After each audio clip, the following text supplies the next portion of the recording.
Hello, and welcome to Ask the Expert, a space for relaxed, unscripted conversations with bold women who are making an impact. If you're new to my channel, I am the Michelle Olivia, and I am passionate about helping everyday women to embrace more peace, more passion, and more purpose every damn day. In each episode of Ask the Expert, I sit down with incredible women to talk about life, leadership, personal growth, and the real stories behind their success. No scripts, no rehearsed answers, just honest conversation. Let's get started. My guest today is a busy wife, mother, and business owner, Judith Soule. Judith, welcome to Ask the Expert. Hey, thanks so much for having me. I'm so glad you're here. But before we dive in, let's just take a quick moment. If you'll just share with our viewers a little bit about what you do and what you're excited about and just who you are. Absolutely. So, like you said, my name is Judith Soule. I am a kick-ass photographer here in Hampton Roads. I have called Virginia Beach home my entire life, and I love being a local here. I've been running my business for over 17 years now, where I specialize in creating scroll-stopping images for entrepreneurs and women business owners who want to help build that know, like, and trust factor with their clients so that we can get new clients and make money. Because let's face it, I'm a business owner, I'm an entrepreneur, but at the end of the day, I'm trying to pay my bills, okay? So I am married, as you mentioned, to my handsome husband, Eric. He is my second in command. And when we photograph weddings, he comes along with me on that adventure and he photographs with me. And then we also have three kids. We've got two boys who are grown and they are serving in the military. We've got one son in the Air Force, one son in the Army. And then our daughter, Mara, is still here at home. She's going to be a senior in the fall and she really rules the roost. So, here, what I'm excited about right now is the focus room. And what that is, it's going to be a space for photographers and women business owners to come together. And I am just trying to bring people together to build that sense of community. Because, as we all know, running a business can be so isolating. You are usually working out of your home. You usually don't go out. You usually don't make time to be with other people who are going through the same things you are. So, especially in the photography industry, it's a really small industry, and I want to bring people together so that we can support each other and lift each other up. And hey, if you got a problem, you should talk to me because maybe I might be able to help you. But if I can't, maybe somebody else in the room can. So the focus room is going to be launching in June of this year, 2026. So yeah, look for that. I love it. I love it. And for those of you out there that are like, I want to learn more about Judith, her links are in the description. Are you ready to dive into Q&A time? Let's do it. All right. Your first question is, what fear did you have to overcome to grow into your current life? Oh, that's a good one. What fear did I have to overcome to grow into my life? Um,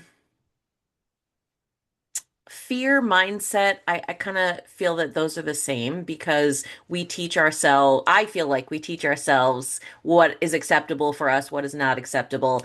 And for me, it was belonging, feeling like I belonged. There is a quote, forgive me, I don't remember who said it, but it's the audacity of belonging. And I really, really resonated with this idea because a lot of us feel like we're not good enough. Or we're not enough, period. Not good enough, not fast enough, not motivated enough, whatever it is. And setting that aside and saying, all right, well, I know I have these fears back here, but we're going to do it scared. We're going to do it anyway. And because I belong here, I deserve to be here. I love it. I love it. One of our previous episodes, I think it's dropping today, actually, with Dominique Washington. She's also a fellow photographer, and she had mentioned about reading the book Belonging by Michelle Obama, and we kind of touched on that. So I find it interesting that that was in your first answer and your first question as well. So Absolutely. moving right along, how do you build trust with people that you work with? So I believe that trust starts before the very first interaction you have with a client. So you build trust by showing up authentically, showing up consistently, and that's online in real life. A big factor, a big motivator for me this year was getting my face in front of other people's faces because I had some health setbacks with my daughter last year, and so business took a back seat. Taking care of her was the priority, obviously. And so this year in 2026, I was like, all right, let's go. We need to do this. So how can I do that? So the first thing I knew that I needed to do was to, facial recognition, make sure that my face is getting in front of other people, and building trust in that manner, and then also showing up consistently. And then once you do decide to come on and work with me and be a client, then that's where the fun starts. So when you are a client working with me, I'm going to be your biggest cheerleader. I want to make you feel like $1 million. We're going to take amazing photos together. I'm going to show you the pictures. And if you don't like them, I mean, that's not going to happen. You're going to love them. But if there's anything you want to adjust, that just helps build, in my mind, that helps build trust because you know the type of images we're capturing. Amazing, obviously. Mm-hmm. And as we're going through the session, you're just getting more excited. I'm getting more excited. We're creating this amazing library of images for you to use. It's pure magic. I love it. And I had the pleasure back in March of this year to not only see your work, but to see you work.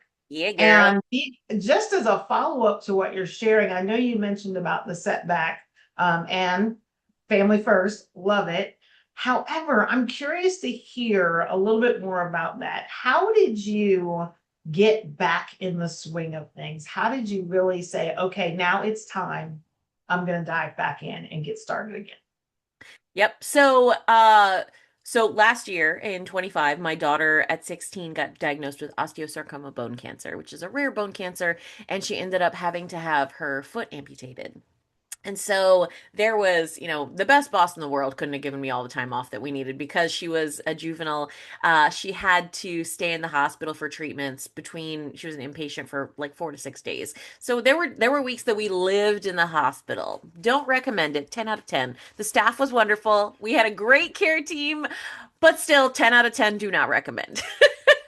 So when it came back to getting into the business, like obviously that my daughter was the most important thing and taking care of her was our priority.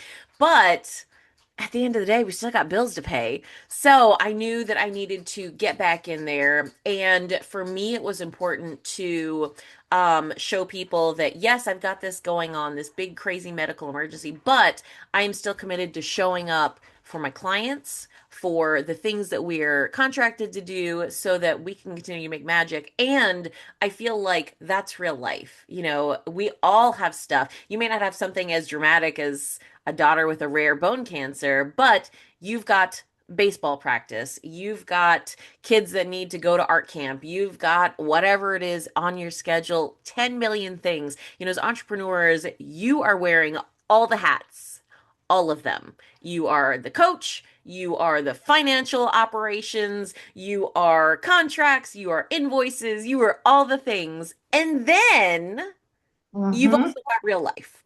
You've Yes. got your family, you've got your spouse, you've got friends, you've got social obligations, things you want to do. So figuring out, okay, we got to make this happen. So what's the best way we can make that work? And for me, a big part of my brand is joy. I truly, truly believe like my personal life philosophy is if we got to do it, may as well have a good time. Mm-hmm. So, how can we infuse that into our business? How can I infuse that into my business? How can you infuse that into your business so that you're creating somewhere that you want to be and that other people resonate with and they want to be sharing that space with you as well? Love it. Love it. All right. Your next question is, what has life taught you about patience?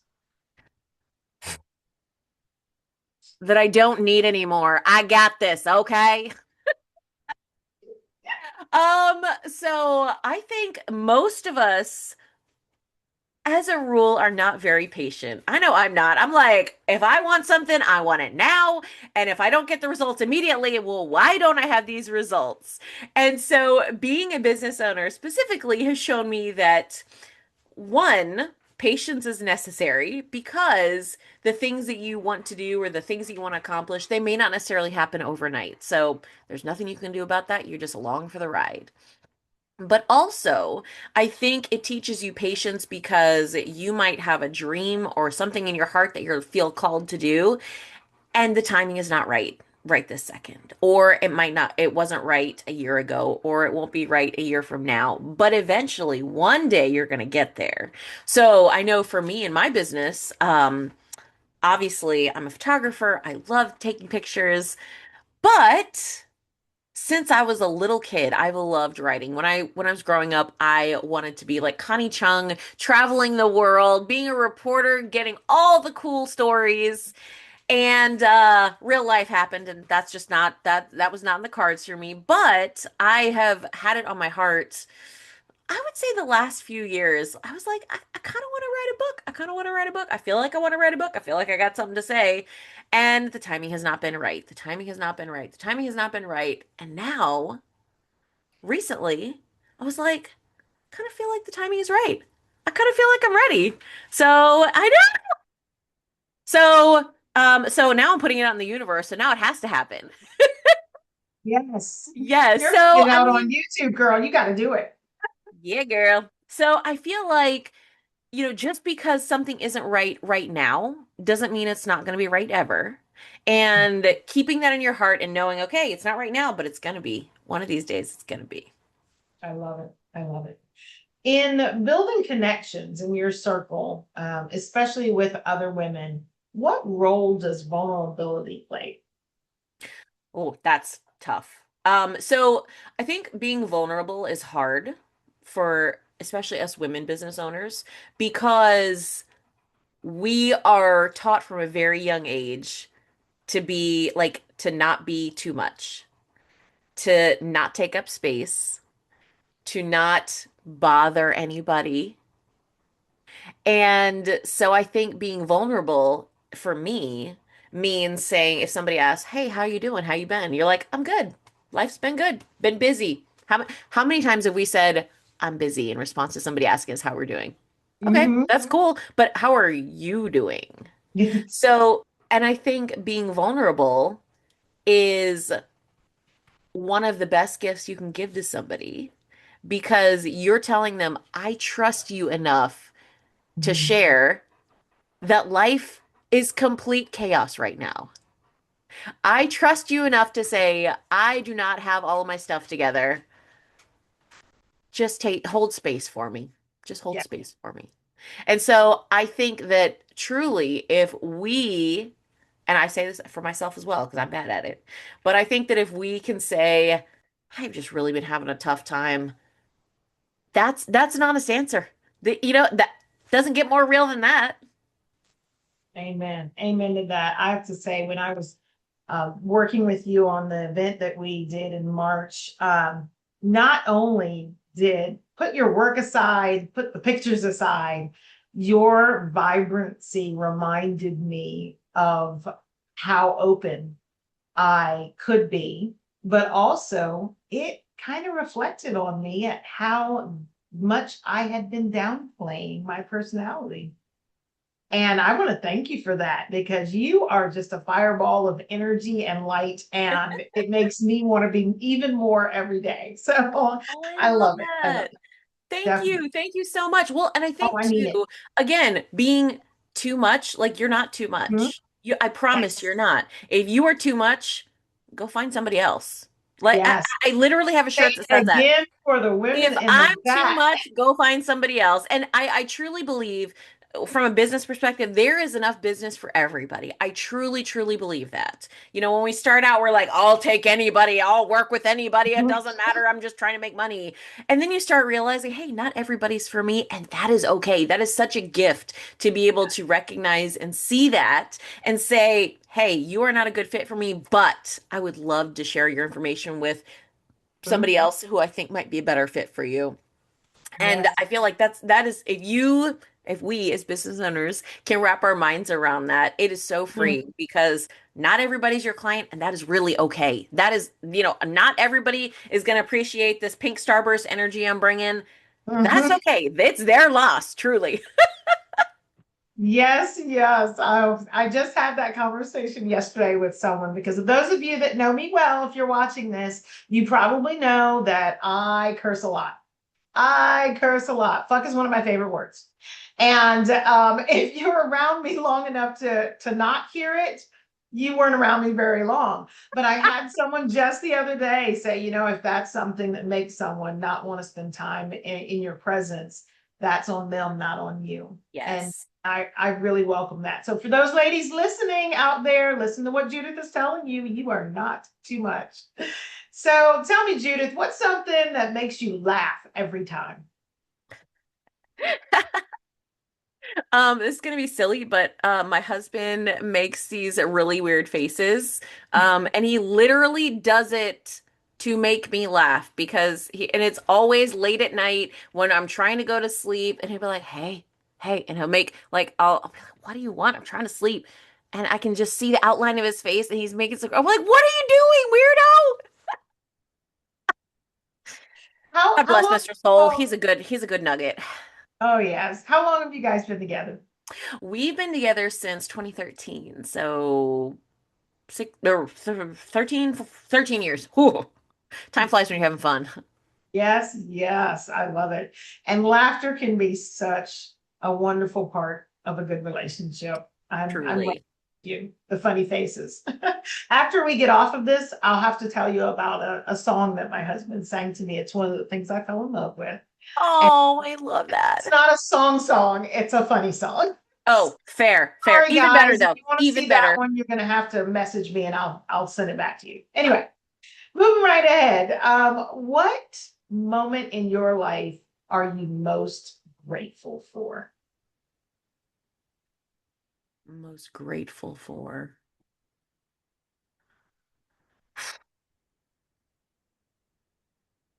There've been a lot. I have been so incredibly lucky, blessed, whatever word you want to use. I have so much to be grateful for. Um, I think one of the biggest things that I'm grateful for is, and I don't know that this is necessarily a moment, but just the, I am so grateful for all the people who have believed in me enough to book me, to buy my services, to have me come out and take pictures. And I know it's like, oh, it sounds so cheesy to say, like, oh, whoop-de-doo, everybody says they're grateful for clients, but it's so much more for me. It's so much more than just you're giving me your credit card to pay for a photo shoot. You are giving me the ability to not have a real job. I tell anyone who will listen, I that's what I'm grateful for. I'm grateful for not having a real job. And so I have been running my business for 17 years and I love being a photographer, but it is not a real job. I don't have to go sit in traffic every day. God bless those of you that do. I was not made for that life. So, but sitting in rush hour traffic is a no for me. But I tell people like I don't have a real job. And when somebody figures out my scam that I'm taking pictures and you're giving me money, when somebody figures out that that's a scam, I'm going to have to go get a real job. But until then, I'm going to be grateful for the fact that, you know, I get to do what I love to do. I get to take pictures. I get to, work in bed sometimes. If you ask my son, my oldest son Wesley likes to joke me. He says that I sit in bed all day and eat bonbons and watch soap operas. I'm like, it's reality television, not soap operas. Okay. Thank you very much. And they're not bonbons. I I love mean, it. if I could get my hands on some bonbons. Oh, I love it. Okay, let's shift that the other way around Yeah, and girl. ask, what failure have you had that ended up being a blessing?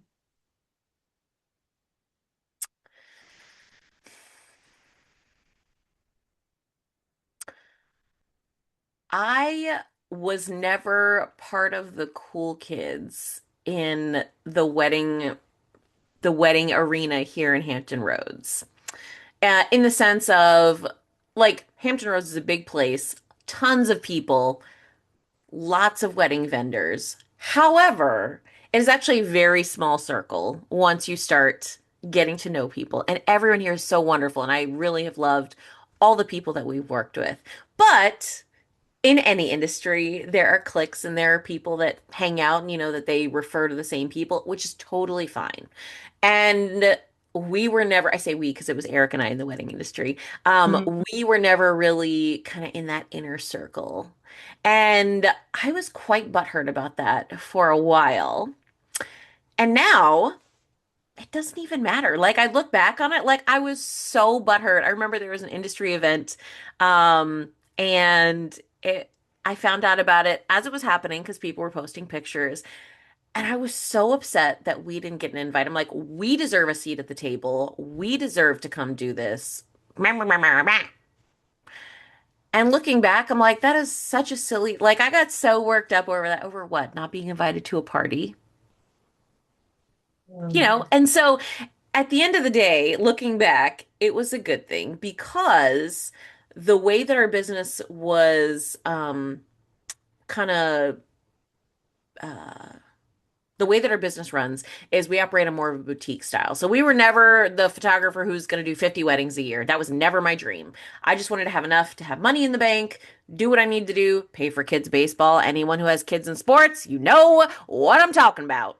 Yes. And so we were never trying to be this big volume wedding industry. So when I look back on that, I just laugh at myself because I'm like, why did I care so much about that? That wasn't a big deal. And if we had been in that circle, we Mhm. would have been working a lot more, which is fine. But is that really where I wanted the business to go? Did I really want to nudge the business over into doing 70,000 weddings every year and all these vendor events and having to go out 17,000 times a week? And no, looking back, no. So that may not be a failure in the sense of the word that you're speaking of, but I look back on that now, on that time in our wedding heyday, and while we still love doing weddings, we still photograph them occasionally. It has given me the focus to step back or the ability to step back and say that was not meant for me. Mhm. I want to go a little bit deeper into that one because I know lots of women business owners who have tried different things, Okay. including myself, and have started and stopped and started and stopped and started and failed and started and quit. How do you move past that feeling of that didn't work out the way I wanted it to, and continue to step forward like you have into the success? I think for me, I heard a quote many, many years ago, and I think it was Steve Jobs. Don't quote me on that, but they said fail fast. Fail Mm, fast. So if you're gonna do it, go all in. And if it doesn't work, all right, you tried it. Let's go. Let's move on. Let's do the next thing. And mhm, so thinking about priorities was the number one thing for me. It's like, what do I actually give a shit about? love it. Love it. I mean, really. So, because when I started out, I was like, I want to do all the weddings. I want to be in the wedding world. I want to do all the things. I want to be everywhere I want to be everything to everybody. I want everyone to know my name. And for a little while, we had that. Mhm, And so what? So what? What you didn't see when I was out, schmoozing and doing 70,000 weddings and all these things is the fact that, like, my house didn't get cleaned for a month. I'm slightly exaggerating, but only slightly. So my house didn't get cleaned. I barely spent any time with my kids. The bank account looked great, but like whoop-de-doo, couldn't enjoy mhm, it. So it's thinking about, for me, it was thinking about, all right, what do I care about? What is a priority for me? Because if you want something to happen, you will find a way. If you don't, you'll find an excuse. I mhm, truly, truly, truly believe that. And so, if you tried something and it didn't work, all right, well, that didn't work. Let's move on to the next thing. And if that doesn't work, all right, that didn't work. Maybe it's time to brainstorm with somebody else and bounce some ideas off somebody, or even just have somebody say, hey, that was a really great idea. I don't know why it didn't work. On to the next thing. you know? And so figuring out what you care about, what makes a difference, what is going to move the needle forward in your business. Um, every year I get together with my friend Crystal and we do a goal setting for the coming year. And that was one of the things she really kind of nailed home for me is what you're doing moving the needle forward in your business? Because as entrepreneurs, I feel like we're always coming up with the next great idea. You're like, this is it. This is the kicker. We've all been there. I have definitely been there. Shiny object syndrome. And we're like, woo, look at that. That's what I need. And then you start going over it after that, and then you're gaining momentum and you're starting to do it, and then you realize, oh, wait a minute, I'm not sure if I'm all in, but this over here, that that is really what's gonna move the needle. And so you're like, all right, forget this, forget all the work I put into this. All right, we're gonna do this, we're gonna get into this, we're doing it, we're giving all time, effort, and energy, and this is what I want. And then you're like, oh, it didn't land like I wanted it to.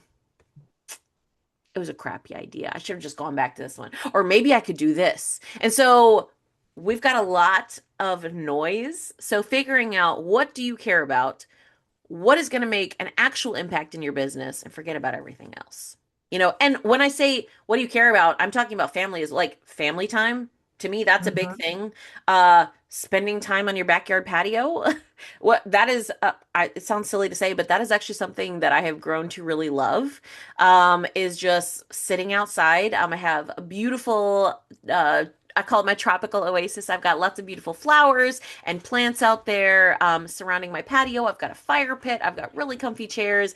I love to go out there and sit and enjoy the weather when it's nice, have a fire pit, maybe have a glass of wine. That feeds my soul way more than going out and like seeing a live show or whatever it is that I used to think was amazing. So that's a priority for me now is having the time to just be.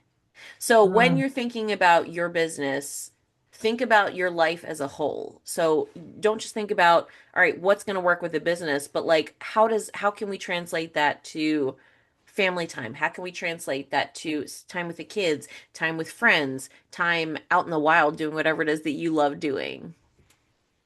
I love it. Love it. Thank you so much for sharing so openly with us. As always, I mentioned earlier that I'm all about more peace, more passion, and more purpose. And I like to close with my bonus question. Right now in my life, I'm seeking a little more clarity. So, Judith, tell me, what are you choosing more of in your life right now? More limoncello spritzes on the patio. Truly. Like it sounds silly to say, It does not. like get yourself a little thing of limoncello. Maybe not. We get yourself a little thing of limoncello, throw in a liqueur water, limoncello liqueur water, go sit on the patio and enjoy some peace. You deserve it. You deserve it. Amen. Amen. Thank you so much for being with us today. This has been such a pleasure for me. For those of you watching, you know what to do. Click the buttons, follow me. You'll see the next episode next week. Do it. Until next time, for all of you, may you have a peaceful, passionate, and purposeful day. Mwah. Love you guys. Bye, guys.